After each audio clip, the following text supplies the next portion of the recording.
búa thống từ lý hói từ nộp sầm khăn á ai bây giờ tiền bông bông đặc nghề miên tao mà mở bông bông phải mỗi vô cho nhà lợi tèm đó bông bông ta hả lỡ mà mơ bị ca hiệp trong nhân tộc kia mở bông bông này bông pẹ cho mùi nâng cầm rà tạp lô hói bông bông này cầm rà trương lẳng lương là lỗ tèm đông bông bông đã miên bẩn lã nè bông bông ở kia tích cho làm thạp lãi bây giờ bài chơi nhóm gặp hiện đại lời đây bông bông đặc nghề ban cho mùi nó bập hết khăn nông lương tiền oxy tèm đông bông bông đây chỉ có admin sắc rồi tế buộc sờ bay này original តែម្ដងបងប្អូនតាគ្នាណាចាបងប្អូនឃើញជ្រួញតិចតិចច្រឡំថាអូយឡានស្ទើចេះមួយស្ទើចេះពីរអត់ទេណាបងប្អូនអានេះពុកស្បែ original បងឯងប្រើទៅកាន់ឆ្នាំតែម្ដងបងប្អូនណែមិនខំតែប៉ុណ្្នឹងឯណែមានជាមួយនឹងខូបកទៀតអែមខ្លាំងមែនតើបងប្អូនហើយបាននិយាយពីក្នុងលឿងអស់ស្ទេហើយបងប្អូនតាគ្នាគ្រាន់តែចូលមកនិយាយទៅគឺលិចធ្លោតែម្ដងបងប្អូនតាគ្នាសំខាន់ណាមកគ្រឿងនេះបងប្អូនតាគ្នាណាគូទំនើបខ្លាំងមែនតើបងប្អូនតោះចា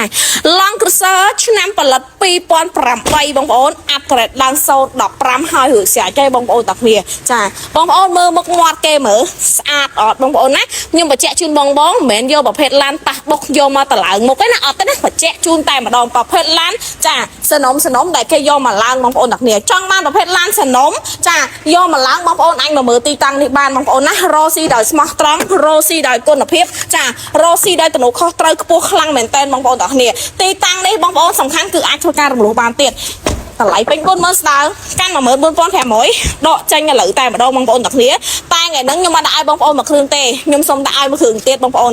ឡងស09ឡើង021បងប្អូនអានេះមិនមែនស្តុកចាស់ណាសាលេខក្បាលវា BS អាមុនអា BU BL ចាសាលេខកម្ពុជា 3-4 គ្រឿងមុនលក់ចេញអស់ហើយអានេះ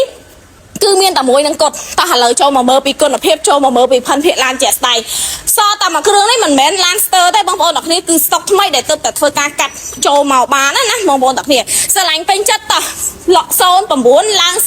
021បងប្អូនអាចមកមើលមួយគ្រឿងនេះបានសម្រាប់មួយគ្រឿងនេះបងប្អូនកាន់តែ15500ទេអាចដកបានទៅប្រើប្រាស់ភ្លាមតែម្ដងខាងខ្ញុំឲ្យបងខ្វះរហូតដល់20000ជាងរហូតដល់30000បងប្អូនណាចាមលោះទៅបងមានអីពិបាកទេឡើងដើមពេលណាក៏បានផ្ដាច់ពេលណាក៏បានអត់មានសិក្សាអីស្មុគស្មាញសាំញ៉ាំអីញ៉ៃទេបងប្អូនទាំងអស់គ្នាចាប់អារម្មណ៍តោះមកមើលមកពីរគ្រឿងហ្នឹងពេញចិត្តមួយណាមកមើលមួយហ្នឹងបងប្អូនទាំងអស់គ្នាចង់ធ្វើការទិញដាច់ក៏បានវាយដូសេរីក៏បានដែរបងប្អូនឬក៏បងប្អូនខ្លះចារំលោះឃ្លាំងមកឡើងដើមពេលណាក៏បានផ្ដាច់ពេលណាក៏បានគឺងាយស្រួលខ្លាំងមែនតើអញ្ចឹងសម្រាប់បងប្អូនដែលក៏ស្រឡាញ់ពេញចិត្តពីរគ្រឿងហ្នឹង14500 15500មកដល់គឺបងប្អូនដកឥឡូវជាមួយនឹងវិធីមានលៀបតែផនព្រៀមតែម្ដងអរគុណ